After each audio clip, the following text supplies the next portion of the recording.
चुनाव आयोग की सख्ती के बाद हर दल डोर टू डोर कैंपेनिंग कर रहा है। ऐसे में जनपद मिरर की टीम भी निकल चुकी है डोर टू डोर प्रबुद्ध वर्ग लोगों की राय जानने।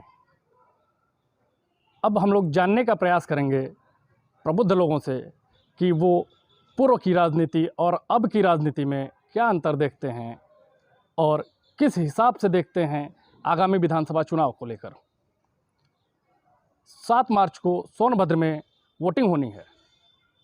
इससे पहले हम प्रबुद्ध वर्ग लोगों की राय जानेंगे कि उन्हें कैसा विधायक चाहिए और किस हिसाब से यहाँ के स्थानीय मुद्दों को विधायकों को निपटाना चाहिए या पटल पे सामने रखना चाहिए। जनपद मिरर चैनल पे आपका स्वागत है। आपने कई चुनाव देखे होंगे, आप जनप्रतिनिधि के तौर पे चुने भी गए थे। पूर्व में और मौजूदा वक्त में राजनीति में कितना अंतर आप देखते हैं? पहले राजनीति देश हित में थी, देश केंद्रित थी, व्यक्तिगत स्वार्थ नहीं था। अब सत्ता केंद्रित है, वोट केंद्रित है, वोट बैंक तैयार किया जा रहा है।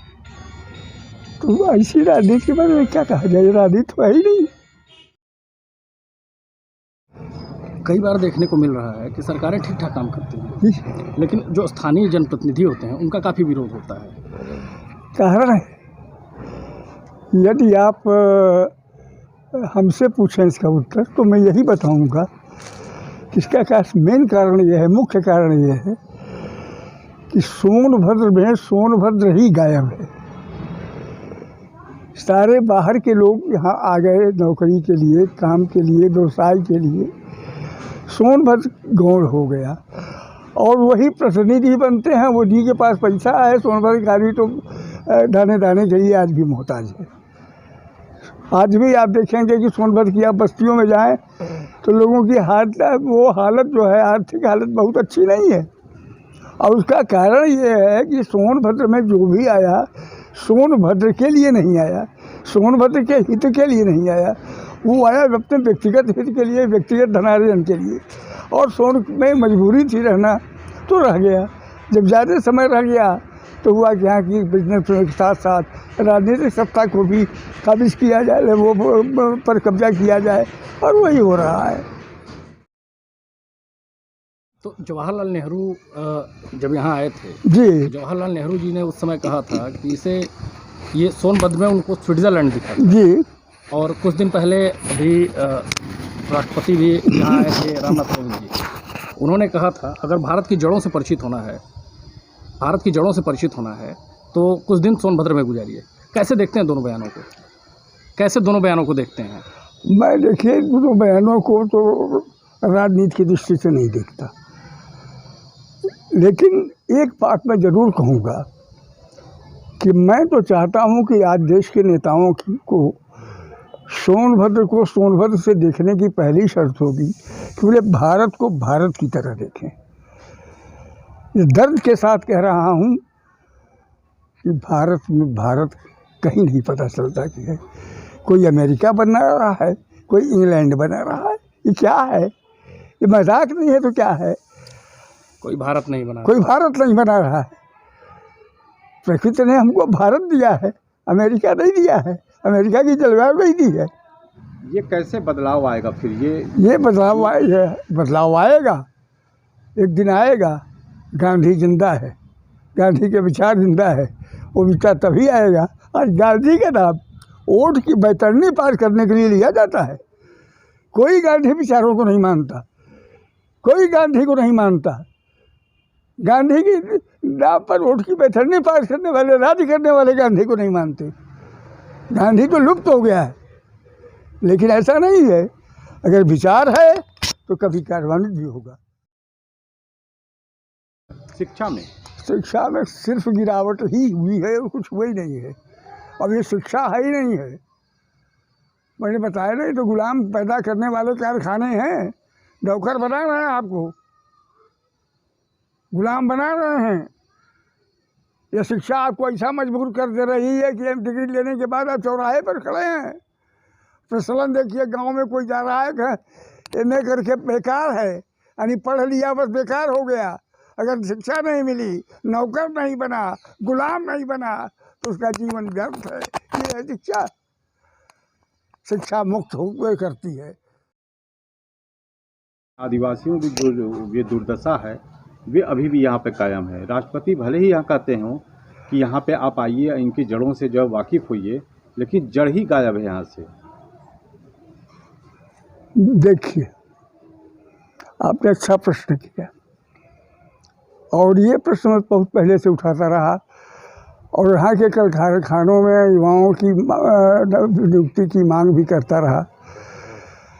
बहुत हद तक कुछ सरकारों ने मेरी बात सुनी भी। धीरे धीरे आंदोलन मैंने बताया ना कि लुप्त इसलिए होता चला गया कि सोनभद्र का बहुमत कम होता चला गया धीरे धीरे।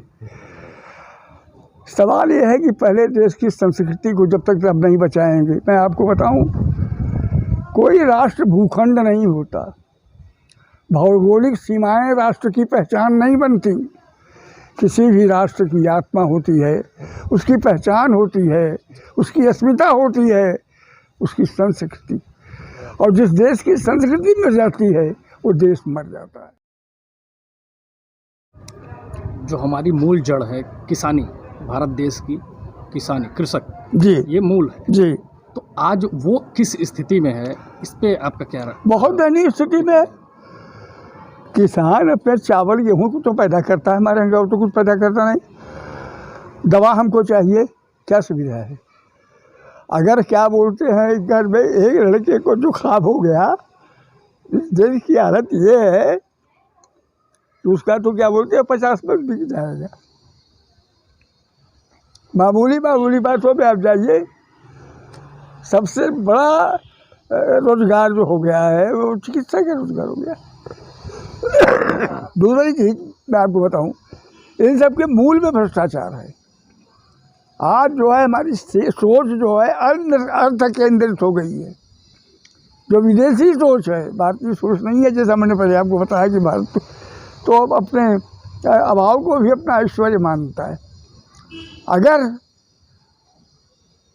हमने विदेश की तरफ नहीं देखा होता तो ये हमारी विचार नहीं आया होता। हर चीज़ को हमने अर्थ पर तोलना शुरू किया और निरपेक्षता का तो हमने बिल्कुल ही गलत अर्थ लगा दिया। जैसे सब चीज़ का गलत अर्थ हम लगाते चल जा रहे हैं। तो क्या लगता है डिजिटल मात्र से जो है सिर्फ भ्रष्टाचार मुक्त हो जाएगा भारत, सिर्फ डिजिटल लाने से? जी नहीं, भारत तब मुक्त होगा जब आपका हृदय भ्रष्टाचार से मुक्त हो जाएगा। युवाओं को क्या संदेश देना चाहेंगे? युवाओं को संदेश ये है कि वो जो है वही बने, वो नकल नहीं करना छोड़ दें। जो प्रकृति ने उनको बनाया है वह बने, वो देख के मत बने। वो इसमें न जाए कि क्या बोलते हैं कि इसका बेजादे आदरी है। ज्ञान को अर्थ की तराजू पर न तौला जाए जो और अभावों को, भारत ने अभावों को कभी अभाव नहीं माना है, हमने त्याग माना है। और वही त्याग हमारा वैभव है और वही त्याग हमारी संपन्नता है और वही त्याग हमारा ऐश्वर्य है। तो भारत को भारत की तरह देखिए।